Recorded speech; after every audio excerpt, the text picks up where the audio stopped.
బీజేపీలో అసంతృప్తులు ఆ పార్టీకి తలనొప్పిగా మారాయి. పార్టీ అధ్యక్షుడిని మార్చిన తర్వాత కూడా ఇవి తగ్గకపోగా మరింత పెరగడం పార్టీ అధిష్టానానికి మింగుడు పడటం లేదు. పార్టీలో సీనియర్ నేతలు కూడా అసమ్మతి స్వరం వినిపించడం కలవరపెడుతోంది. పలువురు ఇతర పార్టీల వైపు కూడా చూడటంతో హైకమాండ్ సీరియస్గా దృష్టి సారిస్తోంది.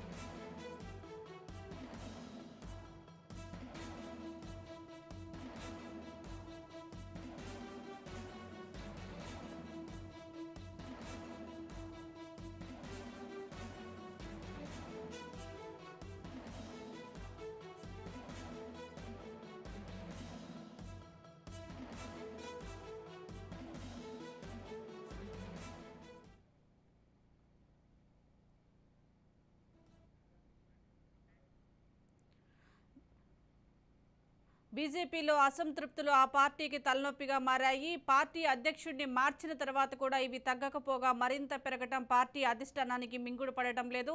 పార్టీలో సీనియర్ నేతలు కూడా అసమ్మతి స్వరం వినిపించడం కలవరపెడుతోంది. పలువురు ఇతర పార్టీల వైపు కూడా చూడటంతో హైకమాండ్ సీరియస్గా దృష్టి సారిస్తోంది. దీనికి సంబంధించి మరిన్ని వివరాలు మా ప్రతినిధి రమేష్ అందిస్తారు. రమేష్, బీజేపీ నుంచి కాంగ్రెస్లోకి వలసలు భారీ స్థాయిలో ఉండేటువంటి అవకాశాలు కూడా కనిపిస్తున్న నేపథ్యంలో బీజేపీ పార్టీలో అంతర్గతంగా చాలా ఆందోళనకర పరిస్థితులు అయితే కనిపిస్తున్నాయి. గతంలో బీజేపీకి సంబంధించినటువంటి పార్టీ రాష్ట్ర అధ్యక్షుడు బండి సంజయ్ పార్టీ పదవి మార్పు తర్వాత పరిణామాలు అయితే చాలా వేగంగా చోటు చేసుకున్నటువంటి పరిస్థితి ఉంది. ముఖ్యంగా బీఆర్ఎస్ పార్టీ ఇప్పటికే అభ్యర్థులను ప్రకటించింది. ఎన్నికలకు సంబంధించి కాలం దగ్గర పడుతున్న కొద్దీ ఈ పార్టీకి సంబంధించి బీజేపీకి సంబంధించి నిర్ణయాలు తీసుకోవడము, అదేవిధంగా పార్టీ నేతల్లో కూడా అసంతృప్తులు చాలా స్థాయిలో పెరిగిపోయినటువంటి పరిస్థితి ఉంది. ముఖ్యంగా బండి సంజయ్ పార్టీ అధ్యక్షుడిగా మార్పు చేసిన తర్వాత కొత్త పార్టీ అధ్యక్షుడిగా బీజేపీ పార్టీ అధ్యక్షుడిగా కిషన్ రెడ్డి బాధ్యతలు చేపట్టారు. ఆ తర్వాత గతంలో బీఆర్ఎస్ నుంచి టీఆర్ఎస్ నుంచి చేరినటువంటి ఈటల రాజేందర్, అదేవిధంగా కాంగ్రెస్ నుంచి వెళ్ళినటువంటి కోమటిరెడ్డి రాజగోపాల్ రెడ్డి లాంటి నాయకులకు సరైన ప్రాధాన్యత లభించడం లేదు. ఇటు పార్టీ పదవుల్లో కానీ పార్టీ కార్యక్రమాల్లో కూడా అనేది అసంతృప్తి వినిపించిన నేపథ్యంలో ఈటల రాజేందర్కు కూడా చేరికల కమిటీ బాధ్యతలు కూడా అప్పగించడం జరిగింది. ఆ తర్వాత కూడా చేరికల కమిటీ బాధ్యతలు చేపట్టిన తర్వాత కూడా అంటే పార్టీకి సంబంధించి బీజేపీకి సంబంధించి పార్టీ కార్యక్రమాలు కానీ ఇతర కమిటీలకు సంబంధించి పార్టీ బాధ్యులకు కూడా తగినంత ప్రాధాన్యత లభించడం లేదు. యాక్టివ్గా కూడా కొంత పనిచేయడం లేదు అనేది కూడా అసంతృప్తిగా ఉంది.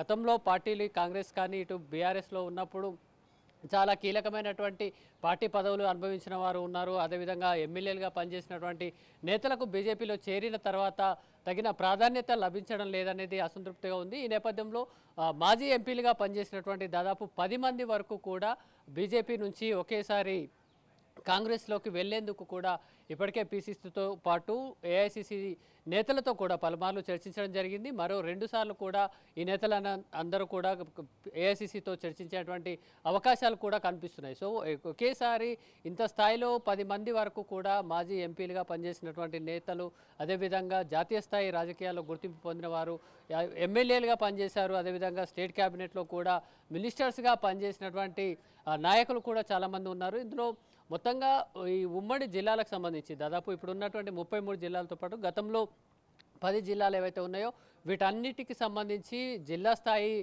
నాయకులుగా గుర్తించబడిన వారు, అదేవిధంగా రాష్ట్ర జాతీయ స్థాయి రాజకీయాల్లో కూడా గుర్తింపు పొందినటువంటి నేతలు వీరంతా ప్రస్తుతం బీజేపీలో ఉన్నారు. వారంతా కూడా ఒకేసారి పార్టీని వీడుతారనేది కూడా ఇప్పటికే అంచనాలు ఉన్నాయి.